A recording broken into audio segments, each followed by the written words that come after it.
Hey, what's up? It's your boy Serrano. Welcome back to another video. So today we're going to be taking a look at the Google Pixel 7, which in my opinion is still a relevant Google Pixel device. It's a phone that was released in 2022, but it did give us the ability to upgrade. So we have 7 years of security patches as well as 5 years of, software updates. So it's pretty, up to date. You're getting that circle to search. You're getting some of the AI features as well. And so it's not going to be as sophisticated as the G4 Tensor chip. But as far as running on here with the G2, I haven't had any issues so far. And I've been kind of switching between this one and the Google Pixel Fold. Now, one of the qualities I like is that the photos, no matter what you do, when you snap a photo on here, it comes out good the first time you take it. So you don't really have to worry about, like trying to focus in or kind of mess around with the settings. This device is very good at just taking a quick shot without having to worry about, customizing any of the settings. So I really like the Pixel devices because they, basically promote the ability to use the cameras without having to be a photo expert. Now, this phone comes in 3 colors, the Obsidian, the Snow, and the Lemongrass. And out of the 3, this is by far my favorite. Out of the 3, it's a little bit more fun than the rest. And as far as the camera on here, it's going to be obviously the star of the show, 50 megapixel camera, which is going to be built for really good photography. You're also getting a 48 megapixel periscope telephoto lens, and also a 12 megapixel ultra wide camera on here that can record in 4K 30 frames per second, or it can record in 4K 60 frames per second. And one of the things I like, it has a gyroscope with electronic image stabilization as well as optical image stabilization on here. But overall, the photos are going to be stunning. You're going to be getting the laser autofocus with the dual LED flash as well. You're going to be getting panorama auto HDR as well. So when you take shots on here, it's definitely going to be a standout camera as far as posting on social media and using this for content creation. And so the fingerprint sensor is pretty quick. It's not as accurate as the new one, obviously, with the ultrasonic technology in there, but I like the aesthetic of the camera bar with the mix of colors on this one. Just looks really pleasing to the eye. Gorilla Glass Victus on front and back. As far as gaming on here, you are getting the Google Tensor G2, which is definitely going to be pretty powerful still. It's still going to give you that 128 gigabyte version. 128 gigabyte with the 8 gigabytes of RAM on here, or the 256 with the 8 gigabytes.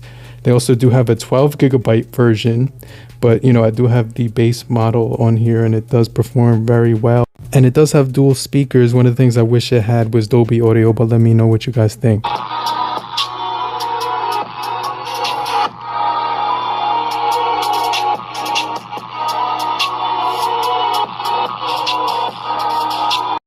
Now, one upgrade that you might notice is that the newer Pixel devices get a little bit brighter. This one does have 1090 nits maximum brightness as far as outdoor usage. So you will be able to tell, like with the newer Pixel devices, that they do get a little bit brighter in outdoor scenarios. But I didn't have any issues with this one.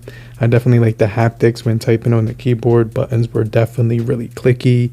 And so this is going to definitely be a really good photo and video phone to use, as well as, social media, because this thing does have a gorgeous panel on here.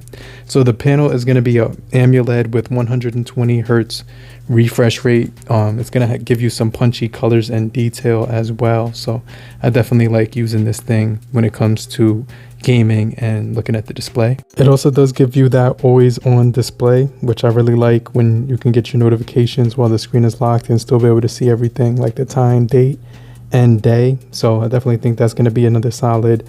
This does have some split screen window, no pop-up window where you can actually use windows on the screen. But one of the things I like is that this device sits flat on a table. For the most part, it's perfect when it comes to the angle that it sits at, because it's easy to pick up and it doesn't scratch the camera lens when it's sitting down on a flat surface. So if you don't have a case, you could put it down on a flat surface and it's going to be pretty good, because that camera kind of gives it a little bit of extra height. And so yeah, the display is 6.3 inches, 1080 2400 as far as the resolution. And so yeah, it's going to give you some really good colors, accurate detail, 416 for the pixels per inch. And so yeah, it was a pretty good overall experience. It has that punch hole on the front, 84% screen to body ratio on here, so you could definitely enjoy your content. As far as the charging speeds, it's going to be 20 watts wired and 20 watts wireless, so you do get reverse charging as well running on here with the 4,355 milliamp per hour battery. And so it does pretty decent overall when it comes to being able to perform most tasks. It does have that flagship ability where the Tensor G2 can keep up with most of the demanding tasks that you're going to throw at it. And the price point on this one is definitely going to be solid right now, especially with the newer models coming out. And like I said, it does have circle to search. It also does have the optical under display fingerprint sensor, accelerometer, gyroscope, proximity sensor, compass, and barometer on here. Really good haptics as well. As far as the battery life, I could definitely say you were able to get through a full day or more. Screen on time is going to be good on this device as well. So one of the things I like about Google Pixel devices is that they focus on the simple basics that most of the people that are using these phones actually need. And so the software experience is not too complex. It's easy to understand, and it's a fast learning curve compared to other software. It also does give you some really good customization as far as the software, backgrounds, themes, icons, things like that. And yeah, you're going to get an overall good experience when it comes to the audio quality, the features like, the wireless share where you can charge up your earphones or charge up other people's phones as well when they're low on battery and you have over 50%. And so yeah, I could definitely say that this device is going to be good because it's going to keep up with software for a number of years to come. And so for people who still have this device in hand, I could definitely say it's going to be pretty solid for the next couple of years that we're walking into. But let me know what you guys think about the Google Pixel 7. If you're still here, just type down below. I'm still here, so I know you're still kicking it with me. And I just want to remind you to hit the like button so we can get this video out to more people. And I'll hit you back. I'll check you guys later. Peace. Later, crew.